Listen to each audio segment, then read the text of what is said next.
Existe uma árvore que cresce por todo o Mediterrâneo e produz vagens naturalmente mais doces do que o açúcar. Sem processamento, sem aditivos, zero cafeína, zero teobromina. Os mesmos compostos que tornam o chocolate perigoso para cães simplesmente não existem nesse fruto. A indústria global do chocolate gera mais de 130 bilhões de dólares por ano. Essa árvore poderia substituir tudo isso. Até o final deste vídeo, você vai entender exatamente como uma cultura de sobrevivência com mais de 4.000 anos foi apagada da consciência moderna. E mais importante, como você pode cultivar isso por conta própria. Entre em qualquer supermercado hoje à noite. Pegue um pote de sorvete, vire e leia os ingredientes. Você vai encontrar um código, E410. Ele aparece em bilhões de rótulos todos os anos, em sorvetes, queijos cremosos, fórmulas infantis, molhos e produtos processados. A indústria chama isso de goma de alfarroba. Às vezes goma de alfarroba, às vezes goma de semente de alfarroba. O nome muda, mas a origem não. Esse aditivo vem das sementes de uma única árvore, das sementes, não do fruto. A indústria extrai a goma das sementes e descarta o resto. Essa parte foi simplesmente apagada da memória ocidental. E isso não aconteceu por acaso. Milhões de famílias mediterrâneas consomem esse fruto há gerações. Avós sicilianas cozinham com ele. Famílias marroquinas bebem durante o Ramadã. Vilarejos cipriotas processam a cada colheita. O conhecimento nunca desapareceu dessas culturas. Ele só desapareceu da sua. A loja de chocolate mais antiga de Modica, Antica Dolceria Bonajuto, prepara chocolate quente espesso usando exatamente esse ingrediente. Turistas acreditam que estão provando cacau puro. Não estão? E isso revela algo muito maior. Aqui está o que a ciência alimentar ocidental decidiu ignorar. A árvore se chama alfarrobeira, Ceratonia siliqua, e a história dela explica tanto o comércio global de joias quanto o apagamento sistemático de alimentos nutritivos da dieta moderna. Da próxima vez que você vir um anel de diamante, lembre disso. A palavra quilate vem dessa árvore. O termo grego keration significa pequena vagem ou semente de alfarroba. Comerciantes gregos antigos descobriram algo extraordinário. Cada semente pesava praticamente o mesmo, cerca de 0,2 gramas, uma após a outra, geração após geração. Hoje, um quilate equivale a 200 miligramas, exatamente o peso de uma semente de alfarroba. Cada anel de diamante carrega a memória dessa árvore na sua medida. A mesma árvore que definiu o padrão de riqueza da humanidade se tornou invisível, enquanto suas sementes medem bilhões em valor. Os fenícios cultivavam alfarroba antes mesmo da escrita existir em grande parte da Europa. Os romanos plantaram bosques por todo o império. Sítios arqueológicos da Espanha, a Síria, contêm vagens carbonizadas. Essa árvore alimentou civilizações inteiras. Os primeiros cristãos chamavam de pão de São João. Os relatos bíblicos descrevem João Batista sobrevivendo no deserto com gafanhotos e mel selvagem. Alguns estudiosos acreditam que esses gafanhotos não eram insetos, mas vagens de alfarroba. O mesmo alimento que sustentou um profeta virou comida de camponês, depois comida esquecida, depois alimento invisível. Conquistadores espanhóis levaram a alfarroba para as Américas. Plantaram em regiões do México e da Califórnia. A missão San Diego de Alcalá ainda possui árvores plantadas no século XVIII que continuam produzindo até hoje, 300 anos de colheita da mesma árvore. Os espanhóis sabiam o que tinham trazido. Os descendentes esqueceram. Agora olha o que a ciência moderna finalmente confirmou. As vagens de alfarroba contêm entre 48% e 56% de açúcares naturais, principalmente sacarose, glicose e frutose. Essa doçura não precisa de processamento. Elas contêm 3 a 4% de proteína, mais do que a maioria das frutas. E o mais importante para quem quer evitar estimulantes, a alfarroba tem 0 cafeína e 0 teobromina. A doçura está presente, o risco não. A polpa contém polifenóis, taninos, flavonoides e minerais como potássio, cálcio, magnésio, cobre, ferro, manganês e zinco. E não contém glúten. Uma equipe da Universidade de Salerno publicou em 2024 uma análise completa na revista Food Chemistry. Eles documentaram compostos ligados à atividade antioxidante, proteção gastrointestinal, regulação da glicose, redução do colesterol e proteção cardiovascular. Isso não é teoria inicial. Isso já está estabelecido. O que não foi estabelecido é o uso disso em larga escala. Um estudo clínico deu a voluntários com colesterol alto apenas 4 gramas de fibra de alfarroba por dia durante 4 semanas. O colesterol total caiu 17,8%, o LDL caiu 22,5%, os triglicerídeos diminuíram 16,3%. 4 gramas, um mês. Números que indústrias farmacêuticas gastam bilhões tentando alcançar com medicamentos patenteáveis. E aqui está outro detalhe que quase ninguém percebe. O índice glicêmico conta uma história diferente. Açúcar puro tem índice 100. Pão branco chega a 75. A alfarroba fica entre 15 e 25. Diabéticos podem consumir sem os picos de glicose associados a outros doces. A doçura existe, o dano metabólico não? Aqui está o que a indústria de viveiros não quer que você entenda. Você pode cultivar essa árvore por conta própria. O processo exige paciência, mas praticamente nada além disso. A alfarrobeira cresce nas zonas climáticas 9 a 11. Algumas variedades conseguem sobreviver na zona 8 com proteção. Se você vive em uma região onde citrus prospera, a alfarroba também vai prosperar. Sul da Califórnia, Arizona, Texas, Flórida, Costa do Golfo, Havaí. Todos esses lugares conseguem produzir essa árvore sem dificuldade. Ela tolera praticamente qualquer tipo de solo. Solo arenoso, argiloso, rochoso, calcário, até condições alcalinas que matariam outras árvores frutíferas não representam problema aqui. Existe apenas uma exigência: drenagem. A alfarrobeira não sobrevive em solo encharcado. Fora isso, ela cresce onde outras culturas falham, e isso muda completamente o jogo. Você pode começar com sementes ou com mudas enxertadas, e essa escolha define tudo. Sementes custam quase nada. Você pode retirá-las diretamente de qualquer vagem. Mas existe um detalhe que quase ninguém te conta. A casca da semente é extremamente dura. Você precisa escarificar, fazer um pequeno corte ou lixamento e depois deixá-la de molho em água morna por 24 horas antes de plantar. Depois disso, você planta cerca de 2 a 3 centímetros de profundidade em um substrato bem drenado. A germinação leva entre 2 a 4 semanas. Parece simples, mas aqui está o ponto que muda tudo. Árvores cultivadas a partir de sementes levam entre 6 e 8 anos para produzir frutos. E você não saberá se a árvore é macho ou fêmea até florescer. E isso muda completamente o resultado. A alfarroba é uma espécie dioica. Árvores masculinas produzem pólen. Árvores femininas produzem vagens.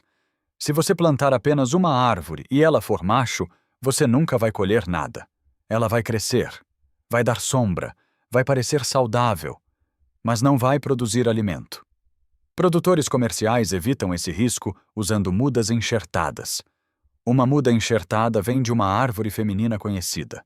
Você já sabe o resultado antes de plantar. E mais, ela produz muito mais rápido, de 3 a 4 anos em vez de 6 a 8. O custo é maior, entre 20 e 50 dólares por árvore, mas a certeza compensa. Se você decidir plantar a partir de sementes, plante várias árvores, pelo menos 5. Uma única árvore masculina consegue polinizar várias femininas. O vento faz esse trabalho. Você não precisa de abelhas. E aqui está onde a maioria desiste. Encontrar mudas enxertadas exige esforço. Viveiros comuns quase nunca têm. Você precisa procurar viveiros especializados, lojas online que enviam mudas durante o período de dormência ou até associações culturais mediterrâneas que organizam compras coletivas. Dá trabalho. Mas esse trabalho paga dividendos por décadas. O espaçamento depende do seu objetivo. Para máxima produção, plante com 7 a 9 metros entre cada árvore. A alfarroba tolera poda com facilidade. Você pode manter a árvore com cerca de 4 a 5 metros de altura com podas anuais. Sem poda, ela pode atingir entre 10 e 15 metros ao longo de décadas. Os primeiros 3 anos exigem atenção. Regue profundamente uma vez por semana durante períodos secos. Molhe bem a zona das raízes e deixe secar completamente antes de regar novamente. Isso força o desenvolvimento de raízes profundas. Depois do 3º ano, reduza gradualmente a irrigação. No 5º ano, uma árvore estabelecida praticamente não precisa mais de água em regiões com pelo menos 250 milímetros de chuva anual. A raiz principal alcança camadas de água que a irrigação superficial nunca atinge. Fertilização quase não é necessária. A alfarroba fixa nitrogênio naturalmente através de bactérias simbióticas nas raízes. Uma leve adubação nos primeiros anos pode acelerar o crescimento. Depois disso, a árvore simplesmente se mantém sozinha. E aqui está a parte que quase ninguém acredita. Pragas praticamente não existem. Não há grandes insetos atacando a árvore na América do Norte. Doenças fúngicas relevantes são raras. Você não precisa pulverizar, não precisa tratar. Você simplesmente colhe. A colheita acontece do final do verão até o outono. As vagens maduras ficam marrom escuras e secam diretamente na árvore. Quando você sacode os galhos, as maduras caem, as verdes permanecem. Espalhe uma lona no chão e sacuda levemente. Simples assim. O processamento em casa também é direto. Remova as sementes das vagens secas.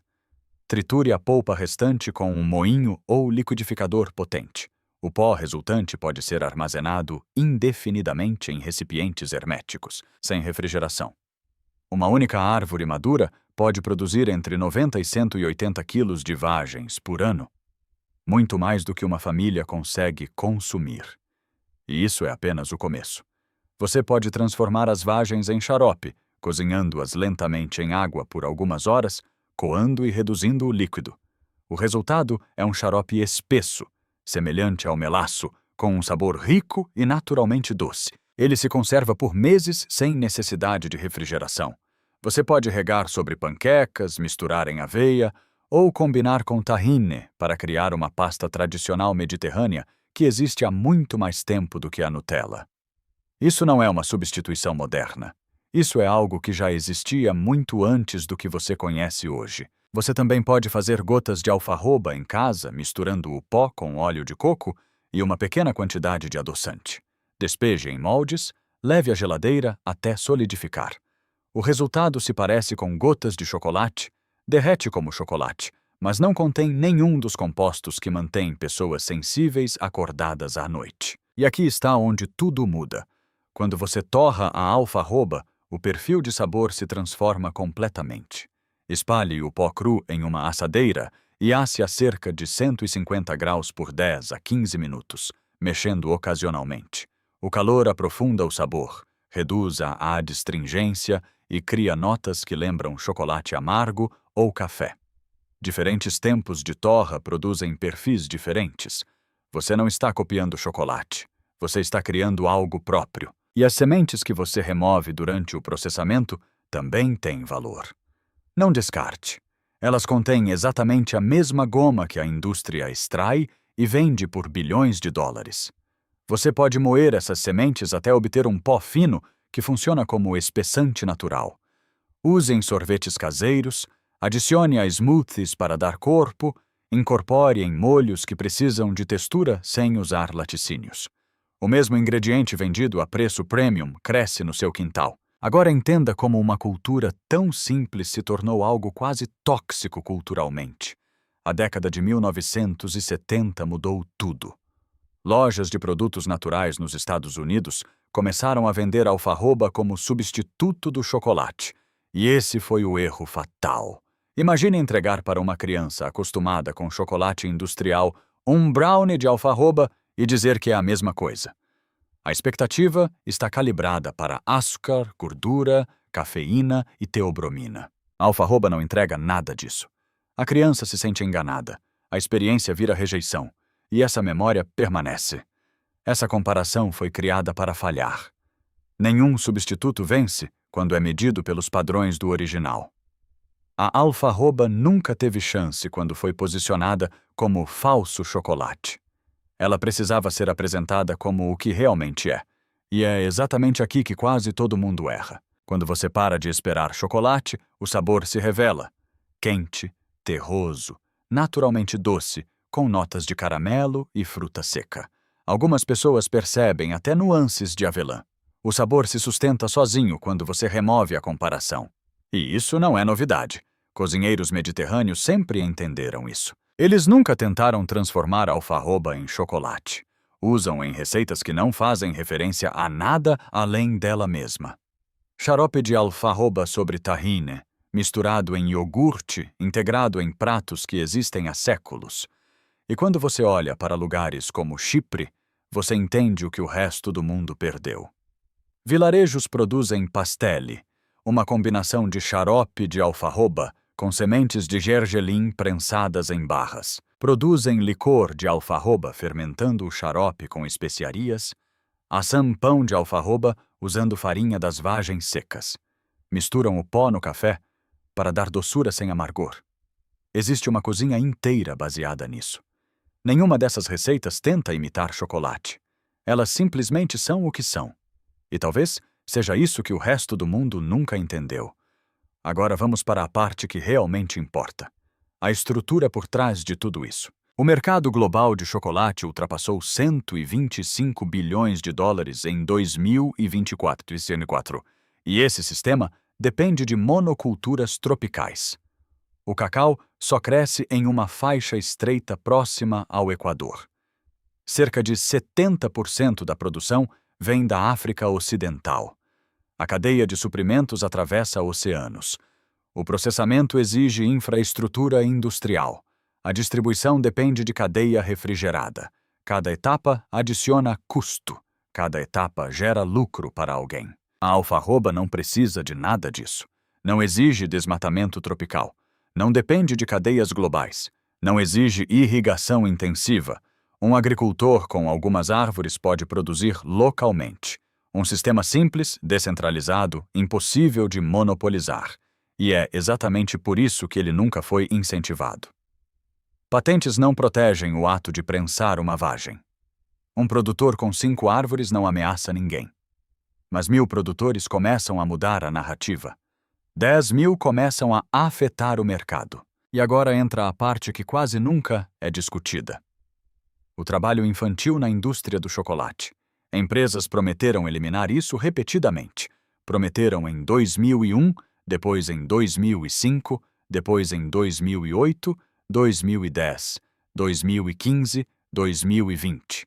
Cada prazo passou, cada promessa falhou. Investigações continuam encontrando crianças trabalhando em plantações de cacau. Algumas com menos de 5 anos, usando ferramentas perigosas. Esse não é um problema colateral. Esse é o sistema. E um sistema baseado nisso não pode ser corrigido sem deixar de existir. Agora olha para o que está acontecendo com essa indústria hoje. O ano de 2024 trouxe uma crise. Os preços do cacau dispararam para quase $13.000 por tonelada, um aumento de mais de 400% em relação à média da década anterior. E isso não foi um evento isolado. As fabricantes de chocolate começaram a reformular produtos às pressas. Analistas alertaram sobre uma escassez estrutural. A causa não era temporária. A causa era o clima. Pesquisadores do Instituto Salata de Harvard publicaram dados em 2025. 68% da variação anual na produção de cacau em Gana pode ser explicada por 2 fatores: chuvas excessivas durante a estação úmida e secas intensas durante a estação seca. Ambos eventos aumentaram cerca de 40% em apenas 2 anos. Árvores envelhecidas não conseguem ser substituídas com rapidez suficiente. Doenças se espalham em plantações estressadas. A janela climática estreita que o cacau exige está se fechando. E a indústria já começou a reagir. Primeiro veio a redução silenciosa de tamanho. A mesma embalagem, menos produto. Depois vieram as substituições. Gorduras vegetais no lugar da manteiga de cacau. Depois, o aumento do açúcar para compensar a queda no teor de cacau. O chocolate que seus pais consumiam já não existe mais. O nome permanece. O produto já mudou. E a maioria das pessoas ainda não percebeu. Mas vai perceber. Agora compara isso com a alfarroba. A alfarroba é uma espécie xerófita, resistente à seca. Enquanto o cacau depende de condições extremamente específicas, a alfarroba cresce onde outras culturas simplesmente falham. Ela desenvolve raízes profundas que alcançam água inacessível para plantas comuns. Depois de estabelecida, praticamente não precisa de irrigação. Em regiões onde agricultores lutam para manter plantações vivas, a alfarroba simplesmente cresce. E não para por aí. A alfarroba resiste ao fogo. A casca espessa retém umidade. As folhas mantêm alto teor de água, dificultando a combustão. Enquanto outras árvores queimam, ela permanece. Países mediterrâneos começaram a enxergar essa árvore não apenas como cultura, mas como barreira natural contra incêndios. E essa é apenas uma parte da equação. A alfarroba vive por um século ou mais. Algumas árvores no Mediterrâneo têm centenas de anos e ainda produzem. Você planta hoje e seus bisnetos ainda podem colher. E agora entra a matemática que quase ninguém olha. Uma árvore madura de alfarroba sequestra cerca de 50 quilos de dióxido de carbono por ano. E não exige insumos que geram emissões. Sem fertilizantes industriais, sem pesticidas, sem transporte refrigerado. O impacto de carbono se aproxima de zero. Em alguns casos, se torna negativo. Agora compara com o chocolate. Cada quilo de chocolate produzido gera cerca de 34 quilos de dióxido de carbono. E a água conta a mesma história. Produzir 1 quilo de chocolate consome mais de 17 mil litros de água. Produzir 1 quilo de alfarroba depende apenas da chuva, nada mais. Em um mundo onde a escassez de água define o que pode ou não ser cultivado, a alfarroba cresce enquanto outras culturas desaparecem. Ela não compete por recursos, ela se adapta ao que existe. E o mercado já começou a perceber. Em 2022, uma empresa em Londres lançou o primeiro chocolate sem cacau. Em 2026, relatórios indicaram que a escassez de cacau está reformulando toda a indústria. Pela primeira vez em décadas, a alfarroba voltou à conversa, mas dessa vez não como substituto, como alternativa real. Startups na Europa e na América do Norte começaram a desenvolver produtos baseados em alfarroba. E agora o posicionamento está correto, não como imitação, como identidade própria, sem cafeína, naturalmente doce, herança mediterrânea, positiva para o clima. O marketing evoluiu. O erro dos anos 70 não está sendo repetido. O capital seguiu essa mudança. Investimentos começaram a entrar em processamento de alfarroba. Empresas agrícolas desenvolvem equipamentos de colheita. Pesquisadores criam novas variedades. Toda uma infraestrutura está sendo construída em tempo real. E ainda assim, algo não faz sentido. A área cultivada com alfarroba no Mediterrâneo caiu cerca de 65% neste século, mesmo com demanda crescente, mesmo com vantagens claras. Por quê? Porque aquilo que não pode ser controlado não pode ser vendido. E aquilo que não pode ser vendido não é promovido. Não depende de insumos patenteados. Nenhuma corporação lucra com a sua expansão. E por isso, o sistema simplesmente ignora. Não é conspiração, é economia. Mas a árvore não se importa com economia. Há mais de 4.000 anos, ela segue fazendo a mesma coisa. Cresceu quando os fenícios navegavam. Cresceu quando Roma caiu. Cresceu quando impérios surgiram e desapareceram. E continua crescendo hoje. Você pode plantar uma neste fim de semana. A árvore não se importa como você começa. Ela só exige que você comece. A indústria do chocolate gera mais de 130 bilhões de dólares por ano e está colapsando sob pressão climática. A alfarroba cresce onde nada mais cresce, produz doçura sem dependência e não exige praticamente nada em troca. A pergunta nunca foi sobre sabor,